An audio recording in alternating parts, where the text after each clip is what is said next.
Assalamualaikum warahmatullahi wabarakatuh. Perkenalkan, nama saya Endrawati, NIM 1931041178,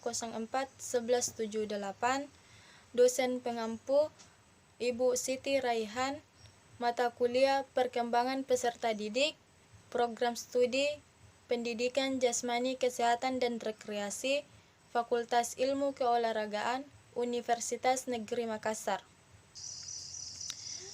Baik, untuk itu kita masuk materinya. Yang pertama, multi intelligence. Soal pertama, bagaimana pendapat Anda tentang kecerdasan dengan multi intelligence? Menurut saya, kecerdasan dalam multi intelligence yaitu orang yang mampu beradaptasi secara interpersonal dan sosial dalam kehidupannya. Soal kedua, apa Anda yakin semua manusia cerdas? Jelaskan alasan Anda. Saya tidak sependapat bahwa manusia semua cerdas, karena yang membedakan manusia cerdas dan tidak cerdas adalah faktor kemalasan, dan kemalasan ini membawa pada ketidaktahuan yang menyebabkan manusia menjadi bodoh. Soal ketiga, coba Anda pilih kecerdasan apa saja yang mudah diidentifikasi dan kecerdasan apa yang sulit diidentifikasi. Kecerdasan yang mudah diidentifikasi yaitu kecerdasan kognitif, afektif, dan fisikomotorik, dan kecerdasan yang sulit diidentifikasi yaitu kecerdasan sosial. Soal keempat, mengapa para guru sering mengidentikan kecerdasan kinestetik sebagai kenakalan, bahkan diartikan sebagai hiperaktif? Karena kecerdasan kinestetik seringkali disalahgunakan seorang siswa atau siswi dalam mengambil sikap dan perilaku baik dalam lingkungan sekolah dan lingkungan sosialnya. Dan kecerdasan ini termasuk dalam penilaian standarisasi pendidikan, yaitu dalam aspek fisikomotorik. Soal kelima, apa yang dapat Anda lakukan untuk memperoleh informasi tentang profil kecerdasan anak? Dengan cara menghadapkan anak dengan situasi yang dapat meningkatkan kecerdasan, baik itu dalam aspek efektif, kognitif, dan fisikomotorik anak, yang menjadi pengetahuan dasar yang dapat diajarkan, dan untuk mengetahui apa yang menjadi kebutuhan atau kekurangan pada kecerdasan anak. Emotional intelligence. Soal pertama yaitu deskripsikan konsep emotional intelligence (EQ) yang Anda pahami. Emotional intelligence yaitu kecerdasan yang dimiliki manusia dalam memunculkan sikap dan perilaku berdasarkan pembacaan situasi yang dialami oleh manusia atau individu tersebut. Soal kedua, jelaskan bagaimana pengaruh EQ dalam pembelajaran. Berikan contohnya berdasarkan pengalaman Anda dalam belajar. Yaitu sangat berpengaruh karena kita dapat lebih mudah membangun interaksi dalam proses belajar mengajar, dan lebih mudah membangun ikatan emosional antara guru dengan siswa maupun siswa dengan siswa. Contohnya yaitu teman-teman yang berinisiatif untuk membantu temannya dalam kesusahan yang tertimpa bencana. Yang ketiga, atau soal ketiga, menurut Anda, apakah pendidikan karakter perlu diterapkan di dalam pendidikan di Indonesia? Berikan alasannya mengapa dan apa pengaruhnya pendidikan karakter tersebut terhadap IQ. Menurut saya sangat perlu, karena untuk dapat membentuk karakter siswa yang Pancasilais dan membentuk siswa yang berakhlak mulia yang berguna bagi bangsa dan negara, dan ini berpengaruh pada peningkatan kecerdasan emosional siswa dalam belajar mengajar dan bersosial di lingkungan masyarakat, sehingga menghasilkan siswa yang berakhlak mulia dan berguna bagi bangsa dan negara. Soal keempat, menurut Goleman ada 5 kecerdasan emosi. Menurut Anda, apakah Anda memiliki kelima kecerdasan emosi tersebut? Deskripsikan bagaimana kecerdasan emosi yang ada pada diri Anda berdasarkan pengalaman Anda dalam mengontrol EQ. Menurut saya, Iya, saya memilih hal demikian, dan dalam hal mengontrol emosional tersebut perlu ada pembacaan situasi yang dapat sehingga dapat memunculkan sikap dan perilaku yang sesuai dengan situasi tersebut. Contoh, dalam mengontrol sifat frustasi, saya melakukan kegiatan yang sifatnya sebagai hiburan seperti berolahraga, kumpul bareng teman, dan mengikuti kegiatan-kegiatan kesenian. Soal kelima, silakan praktekkan atau terapkan langkah-langkah peningkatan EQ di rumah. Kemudian ceritakan apa yang Anda rasakan dan deskripsikan tentang siapa diri Anda, bagaimana Anda menjalani hidup, dan apa upaya Anda lakukan dan meningkatkan kecerdasan EQ yang Anda miliki. Yang pertama, mengenal emosi yang dirasakan. Mengenal emosi sendiri merupakan hal yang sangat penting karena dengan demikian akan dapat mengetahui bagaimana perasaan yang sesungguhnya dan karakter diri. Mengidentifikasi apa yang sesungguhnya yang dirasakan untuk membantu apa yang dirasakan. Yang kedua, mengamati perubahan emosi.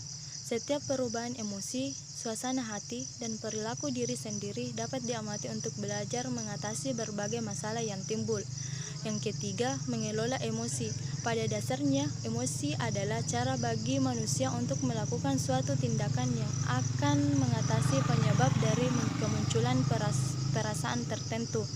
Kemudian, untuk mengelola emosi diri sendiri akan memberikan kelebihan tertentu dalam menghadapi kehidupan.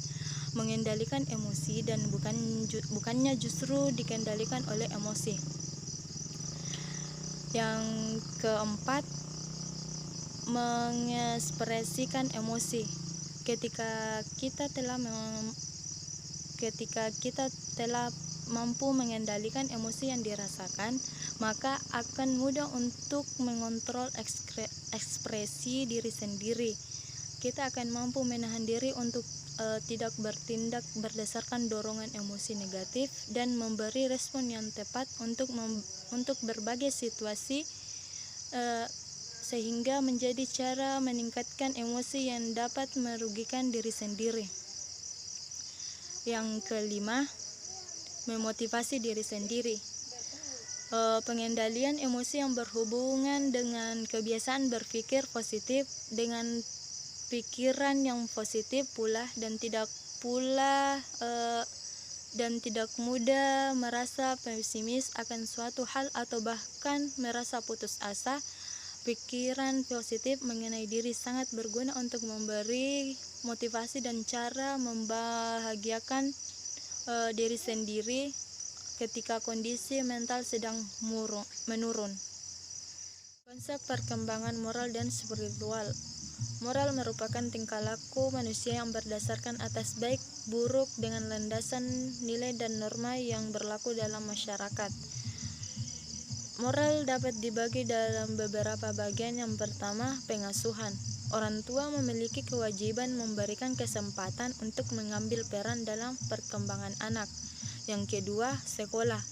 Perkembangan moral dapat dibentuk melalui lingkungan sekolah dan pendidikan moral dalam lingkungan pendidikan. Yang ketiga, pembentukan karakter. Melibatkan diskusi kritis mengenai nilai-nilai dibanding menempelkan kebijakan moral di tempat umum. Yang keempat, pengenalan nilai-nilai. Membantu memperjelas hal-hal penting bagi mereka, apa yang akan dilakukan, tujuan hidup apa yang sebaiknya berusaha. Spiritual merupakan aspek yang lebih banyak melihat lubuk hati, riak, getaran hati nurani, pribadi, sikap personal. Spiritual dapat dibagi atau mempunyai beberapa bagian. Yang pertama, tahapan faith. Yang kedua, intuitif, projektif. Yang ketiga, mitic atau literatif, yang keempat sintetik, yang kelima individuatif. Konsep perkembangan moral dan spiritual mempunyai beberapa contoh. Contoh perkembangan moral dan spiritual yang pertama, suatu tindakan dianggap salah secara moral bila orang melakukannya dihukum. Semakin keras hukuman diberikan dianggap semakin salah tindakan itu. Yang kedua, ketika seorang siswa harus mematuhi perintah dari gurunya agar tidak mendapatkan hukuman. Yang ketiga, seorang siswa rajin belajar agar dia bisa menjadi seorang juara kelas. Assalamualaikum warahmatullahi wabarakatuh. Baik, di sini saya akan melanjutkan materi yang sudah saya jelaskan tadi malam. Langsung saja kita masuk materinya, yaitu konsep perkembangan kognitif. Teori perkembangan kognitif J. Piaget terdapat dua bagian. Yang pertama tahap perkembangan dan yang kedua konsep teori. Tahap perkembangan mempunyai beberapa bagian, diantaranya yang pertama tahap sensor motorik, yang kedua tahap pemikiran praoperasional, yang ketiga tahap operasi berpikir konkret. Selanjutnya yang pertama inteligensi, yang kedua skema, yang ketiga asimilasi dan akomodasi, yang keempat ekuilibrasi, dan yang kelima interiorisasi. Konsep teori menurut J. Piaget mempunyai beberapa bagian. Yang pertama struktur, yang kedua isi, dan yang ketiga fungsi. Contoh perkembangan kognitif. Yang pertama sensor motorik. Bayi bergerak dari tindakan refleks instinktif pada saat lahir sampai permulaan pemikiran simbolis. Yang kedua, preoperasional. Anak mulai mempresentasikan dunia dengan kata-kata dan gambar. Yang ketiga, konkret operasional. Pada saat ini, anak dapat berpikir secara logis mengenai peristiwa yang konkret dan mengklasifikasikan benda dalam bentuk berbeda. Teori perkembangan psikososial menurut Erikson. Teori perkembangan psikososial digagas oleh Erik Erikson yang lahir di Frankfurt pada tanggal 15 Juni 1902 dan wafat pada tanggal 12 Mei 1994 di Harwich. Dalam teori Erikson, 8 tahap perkembangan yang dilalui manusia dalam siklus kehidupan. Masing-masing tahap terdiri dari tugas perkembangan yang khas yang menghadapkan individu dengan suatu krisis yang harus dihadapi. Adapun faktor-faktor yang mempengaruhi perkembangan sosial. Perkembangan sosial anak dipengaruhi beberapa faktor yaitu yang pertama keluarga, yang kedua kematangan, yang ketiga status sosial ekonomi, yang keempat pendidikan, yang kelima kapasitas mental atau emosi dan inteligensi. Adapun upaya mengembangkan sikap sosial peserta didik. Ada beberapa langkah yang dapat dilakukan pendidik untuk mengembangkan sikap sosial peserta didik, antara lain yang pertama melaksanakan pembelajaran kooperatif, yang kedua melaksanakan pembelajaran kolaboratif. Berikut ada 8 tahap perkembangan psikososial menurut Erik Erikson. Yang pertama, trust versus mistrust, 0 sampai 1 tahun. Yang kedua, autonomi versus shame dan doublet, 1 sampai 3 tahun. Yang ketiga, initiative versus guilt, 3 sampai 6 tahun. Yang keempat, industri versus inferiority, 6 sampai 12 tahun. Yang kelima, identity versus role confusion, 12 sampai 18 tahun. Yang keenam, intimasi versus isolation, masa dewasa muda. Yang ketujuh, generativity versus stagnation, masa dewasa menengah. Yang kedelapan, ego integrity versus despair masa dewasa akhir. Selanjutnya, pembahasan materi tentang teori perkembangan bahasa. Proses dan pembelajaran bahasa terdapat dua bagian. Yang pertama, proses manusia mendapatkan kemampuan untuk menangkap, menghasilkan, dan menggunakan kata untuk pemahaman dan komunikasi. Yang kedua, untuk mengembangkan kompetensi dalam bahasa kedua dapat dilakukan dengan belajar bahasa. Selanjutnya, tahapan perolehan bahasa terbagi atas 6 bagian. Yang pertama, kurang dari 1 tahun, yang kedua 1 tahun, yang ketiga 2 tahun, dan yang keempat taman kanak-kanak, yang kelima sekolah dasar, dan yang keenam dewasa.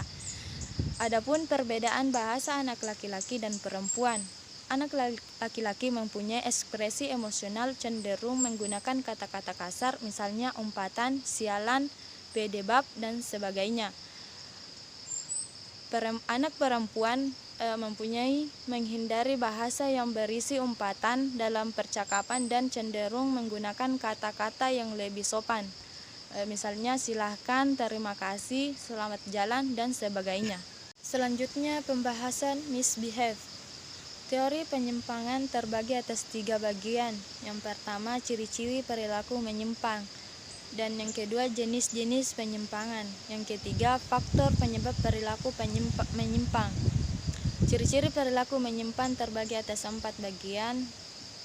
Di antaranya, yang pertama, yang menyimpang dapat didefinisikan. Yang kedua, menyimpang ada yang diterima dan ditolak. Yang ketiga, relatif dan menyimpang mutlak. Yang keempat, menyimpang dengan budaya. Adapun jenis-jenis penyimpang terbagi atas 3 bagian. Yang pertama, berdasarkan kekerapannya, yang kedua berdasarkan jumlah orang yang terlibat, dan yang ketiga berdasarkan sifatnya. Faktor penyebab perilaku menyimpang terbagi atas 2 bagian, ya, diantaranya faktor internal dan yang kedua faktor eksternal. Strategi inferensi perilaku misbehave yang terjadi pada peserta didik. Yang pertama, melalui disiplin positif. Yang kedua, melalui reinforcement positif dan negatif. Yang ketiga, melalui punishment positif negatif. Yang keempat, melalui caning, dan yang kelima, melalui time out. Macam-macam perilaku misbehave pada peserta didik, diantaranya yang pertama, belajar melakukan tindakan kriminal dan kejahatan. Kriminalitas bukan bawaan sejak lahir, bukan pula warisan biologis. Tindakan kriminal dapat dilakukan secara sadar melalui perencanaan dan ditujukan untuk maksud tertentu. Akan tetapi, ada pula yang dilakukan secara tidak sadar. Dalam masyarakat modern, tindakan kriminalitas disebabkan adanya ambisi untuk memperoleh kepuasan material, tanpa memperhitungkan kesesuaian antara keinginan diri dengan kemampuan yang dimilikinya. Yang kedua, kenakalan remaja. Masalah kenakalan anak sering menimbulkan kecemasan sosial karena dapat menimbulkan kemungkinan sebab anak yang diharapkan sebagai kader penerus bangsa tergelincir ke arah perilaku yang negatif. Yang ketiga, penyimpangan oleh seksual yang dilakukan pelajar. Penyimpangan seksual merupakan salah satu bentuk perilaku menyimpang dan melanggar norma-norma yang menjadi panutan dalam kehidupan masyarakat. Penyimpangan seksual meliputi homoseksual, lesbianisme, dan transseksual.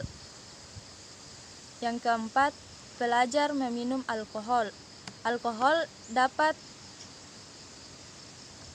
dapat disebut sebagai racun protoplasmik yang mempunyai efek depresan pada sistem saraf, sehingga orang yang mengkonsumsi minuman beralkohol secara berlebihan akan kehilangan kemampuan untuk mengendalikan diri baik secara fisik, psikologis maupun sosial.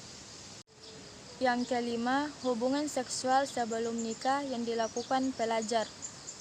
Dalam lingkungan masyarakat yang bernorma, hubungan seksual sebelum atau di luar nikah tidak dapat dibenarkan, khususnya norma agama. sosial maupun moral, dan dianggap sebagai bentuk penyimpangan perilaku dalam kehidupan masyarakat. Hubungan seksual akan dianggap sah dan dibenarkan bila seseorang sudah resmi menikah. Jenis hubungan seksual semacam ini antara lain pelacuran, kumpul kebo, dan perkosaan. Adapun strategi intervensi perilaku misbehave yang terjadi pada peserta didik, di antaranya yang pertama melalui disiplin positif, menggunakan HP untuk belajar tanpa seizin guru, datang terlambat ke sekolah karena lokasi rumah ke sekolah yang jauh, melakukan perkelahian karena dibully oleh temannya. Yang kedua, melalui reinforcement positif dan negatif, pembentukan perilaku positif, reinforcement perilaku yang terbentuk hobi menggambar, penghilang perilaku negatif yaitu perilaku yang hilang bertengkar dengan adik. Yang ketiga, melalui punishment positif negatif. Contoh positif punishment yaitu pada kasus seorang anak wanita yang suka menampar dirinya sendiri. Contoh negatif punishment pada kasus seorang anak yang suka menginterupsi atau menyela atau mengganggu pekerjaan orang tuanya. Yang keempat, melalui churning. Tidak ada perusahaan saat ini berada dalam lingkungan yang sangat stabil. Bahkan mereka dengan dominan bangsa pasar harus berubah, kadang-kadang secara radikal. Konsumen secara bertemu dan berbagi informasi produk di chat room dan blog. Perusahaan harus terus menyesuaikan strategi produk dan pemasaran menjadi sensitif terhadap perubahan tren sosial. Oleh karena itu, terdapat 6 kekuatan khusus merangsang perubahan, yakni yang pertama, sifat tenaga kerja, yang kedua, teknologi, yang ketiga, guncangan ekonomi, yang keempat, kompetisi, yang kelima, tren sosial, yang keenam, dunia politik, yang ketujuh, planet change. Tujuan dari perubahan terencana yaitu berusaha untuk meningkatkan kemampuan dari organisasi untuk beradaptasi dengan perubahan dan lingkungannya, dan berusaha untuk mengubah perilaku karyawan. Yang kelima, team out. Team out harus dijalankan segera setelah anak melanggar larangan Anda atau melakukan perilaku buruk yang telah Anda larang sebelumnya. Katakan kepada anak perilaku mana yang membuatnya harus menjalani hukuman team out. Lalu, perintahkan anak untuk pergi menuju tempat team out dan tinggal di sana selama menit yang Anda tentukan. Apabila anak tidak mau pergi ke tempat tersebut dengan sukarela, Anda bisa mengangkatnya atau menuntutnya ke tempat itu. Mengingat anak-anak cenderung lebih patuh ketika merasa diperlakukan orang tua dengan adil. Sebaiknya orang tua mengizinkan anak untuk mengetahui kapan waktu team out-nya berakhir. Caranya yaitu dengan menyediakan jam di dekat anak sehingga anak bisa melihat kapan jam menunjukkan berakhirnya waktu team out sehingga saat itu ia bisa bebas. Seandainya Anda mempunyai timer atau penghitung waktu mundur, lebih baik. Fasilitas ini biasanya tersedia di dalam handphone. Setelah Anda menyetelnya, letakkan timer atau penghitung waktu mundur tersebut di dekat anak berada sehingga anak bisa mendengar ketika tim berbunyi. Baik, itulah yang bisa saya jelaskan. Sekian dari saya. Assalamualaikum warahmatullahi wabarakatuh.